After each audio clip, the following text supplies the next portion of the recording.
Number 1. Chapter 2's alternate opening. Poppy Playtime fans will remember that Chapter 2 opens with us exploring Elliot Ludwig's office and eventually finding Poppy in a hidden room below. But Chapter 2 didn't always start this way. In a now deleted opening of the chapter, after freeing Poppy from her case, you wake up and are immediately greeted by the sight of Poppy peeking out behind a door. The sequence continues with you following Poppy as she slinks throughout various hallways. Following Poppy then led you back outside to where Huggy Wuggy fell in Chapter 1. What followed was a 10-minute parkour sequence down the catwalks and conveyor belts from Chapter 1, eventually leading to a power puzzle that activated an elevator, taking you down to the game station to meet your new foe, Mommy Longlegs. Now, you're probably wondering why this never ended up in the game. There were a few reasons this alternate intro was abandoned. The first reason was chasing Poppy was just turning out too funny. The sequence went through 3 major iterations, starting with you straight up chasing Poppy to follow her, but that just ended up being way too funny. Version 2 was Poppy peeking out behind doorways and walls, but that was almost even funnier. In the last version, you see Poppy's shadow moving across the floor and walls.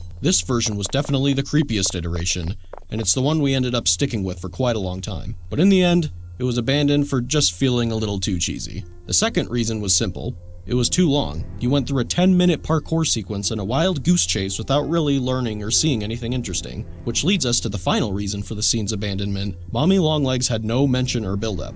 To fix these shortcomings, we completely redid the intro sequence. We first added Elliot Ludwig's office to the sequence so you had an interesting location to explore. We then changed following Poppy to Poppy talking to you to make her a relatable character instead of just a cheesy horror doll that you follow around. Then we added a scene forcing you to watch Poppy be kidnapped before your eyes to build up the threat of Mommy Longlegs. And finally, we had you jump down a slide rather than jump down catwalks for 10 minutes. In the end, these changes are why the alternate opening of Chapter 2 never saw the light of day. Number 2. Mommy Longlegs' alternate intro scene. Mommy's intro scene was one of the hardest things to get right in Chapter 2. The scene went through multiple versions of dialogue and pacing. These alternate versions, while relatively similar to the final, had a few key differences. Here's the first alternate version. Why, oh my, hello down there. I wasn't expecting company. Always tells Mommy when guests are on their way down. Didn't this time. Always tells Mommy. Shh, you're okay now. Mommy will take care of you. Mommy wants to take you somewhere special. It's easy to get lost down here. Some have lost their way and never found it again. But Mommy won't let that happen to you. Mommy always knows where you are. So yeah, in this version of the scene, there were a few key elements missing from a storytelling standpoint. 1. Mommy's introduction to the story didn't influence anything about your current objective. 2. The player had no reason to feel threatened by Mommy Longlegs because she had no prior build-up at the time. So we addressed some of these issues in version 2. Why, oh my! Hello down there. I think you lost this. Do you want it back? No, of course not. Though Mommy assumes this is something you want back. Finding you two down here was surprising. Always tells Mommy when guests are on their way down. Didn't this time. Always tells Mommy. Mommy loves to play games. Do you like to play games? How about you play some games with Mommy? Oh, you don't have to. Mommy can just keep little Miss Poppy if you don't want her. But Mommy already knows you love to play. Some have lost their way and never found it again. But Mommy won't let that happen to you. Mommy always knows where you are. So this version addressed one of the big issues. Mommy now kidnaps Poppy to give the player a motive to play Mommy's games. But then we realized something. The player doesn't even need Poppy. Who cares if she's kidnapped? So Mommy showing up still didn't affect your current objective. So here's what we did to solve it. We had Poppy be the only one who knows the train code, so now you need her to escape. We also added that scene where Mommy comes out of nowhere and pulls Poppy down into the abyss. Problem solved. Now, Mommy steals your only way of escape, and watching Mommy kidnap Poppy makes her introduction all the more threatening. Number 3. The game station's lost designs. Fans will remember that the game station features a giant mural of Mommy Longlegs, a playground for the kids, and entrances to the station's 3 main games. But it didn't used to be this way. The original design of the game station was absolutely massive, and featured a mural on the roof with a giant sun and moon illuminating the station. Although it looked jaw-dropping, there were 2 major issues. It was unrealistically big and was completely empty. It didn't seem like it could have been a real functioning location for kids. The second version featured a new design for the sun and moon, and a lot more color in the room to make it more inviting for the kids who'd visit. However, it was still completely empty. So we went back to the drawing board, keeping in mind what a place like the game station would need to be a fully functional and realistic location. In the end, we shrunk the room, added a big playground for the kids to play in while they waited for their turn in the games, added structural supports for realism, catwalks for Playtime Co. employees to observe the things going on, and of course, added some classic Playtime Co. style branding.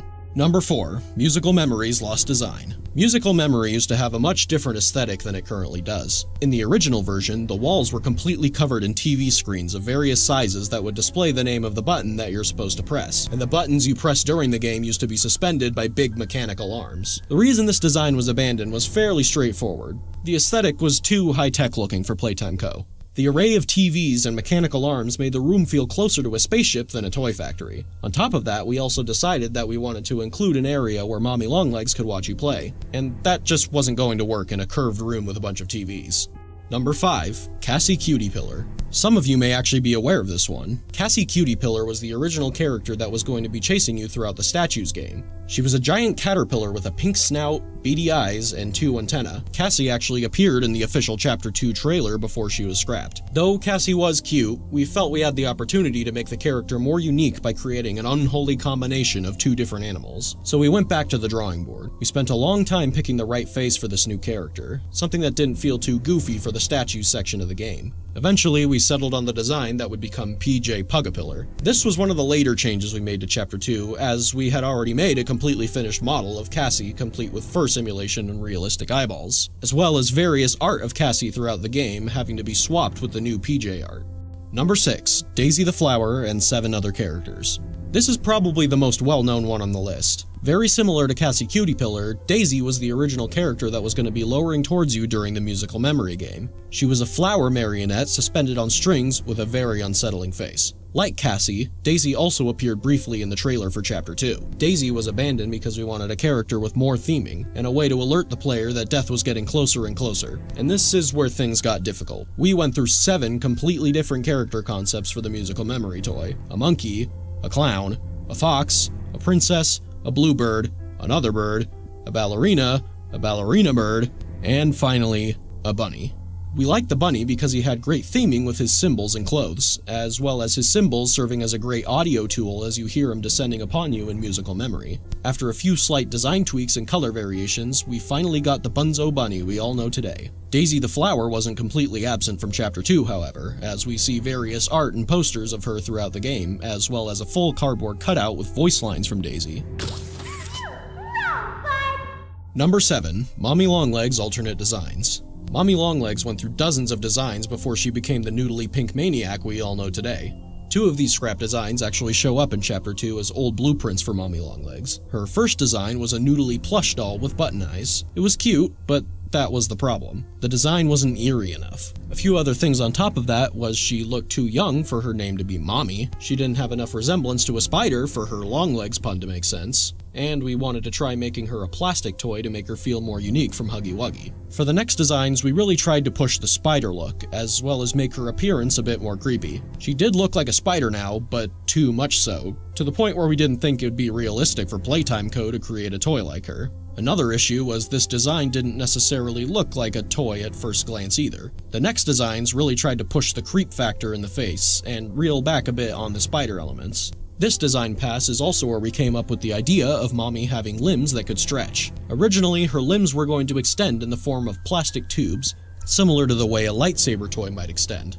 This design was scrapped because of the challenge of making her limbs bend while also being made of extending plastic tubes. The variation of colors also made her design feel too sporadic and complex. To solve these problems, we came up with the concept of elastic plastic, a substance that Playtime co-created that can stretch like rubber but also retain its shape and position. We also simplified her color pattern and gave her a spherical waist similar to a spider's abdomen. We concepted a few alternate designs after this one with more spider-like features, however, the problem from before still persisted that it was too spider-like and creepy for Playtime Co. to have realistically made. Number 8. The 6 Lost Toys. From the beginning of Chapter 2, we knew we wanted to have new toys present in each of the games in the game station. These became Bunzo Bunny, the Mini Huggies, and PJ Pugapillar. But before those were made, we had 6 different potential characters created to fill these roles. Jolly Clown, who went through a few design iterations, Lovebug, who actually appears in Chapter 2 as a rejected toy, Psydog, a robot dog toy, Sunny Buddy, who also appears as a rejected toy, Lily the Frog, a frog on roller skates, and Monster Truck. That one kinda speaks for itself. Number 9. The Quality Control Room and the Production Room. In Chapter 2, before entering Musical Memory, we take a detour to the molding room where you create the green electric hand. In an early version of the chapter, every game you go to was going to be paired with a factory room similar to the molding room. Whack-A-Wuggy had the production room and Statues had the quality control room. These rooms were never implemented into the game and were scrapped during the concept phase because they just seemed like unnecessary filler. Number 10. Mommy Longlegs' Death Scene. One of Chapter 2's most infamous moments is the death of Mommy Longlegs. After minutes of running away from Mommy, you're backed into a corner with no way out. But just as all hope seems lost, you pull down a lever that activates a grinder. Mommy's arm is pulled into the grinder and she desperately tries to escape, screaming for her life as she's slowly crushed to death. Now you wouldn't think it, but there was actually quite a bit of debate behind the scenes about how Mommy should be pulled into the grinder. In the alternate version of Mommy's death, her head is actually pulled inside and grinded to a pulp, leaving her lifeless lower half to fall onto the floor. Here it is.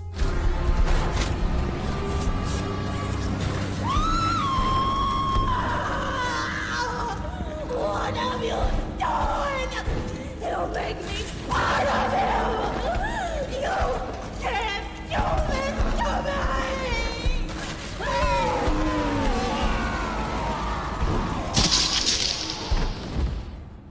We decided to scrap this version for 2 reasons. 1, the imagery of Mommy's upper half being dragged away would be more resonant than her lower half being dragged away. And 2, Mommy's head being grinded up might have just been too gruesome to show without the game getting an M rating.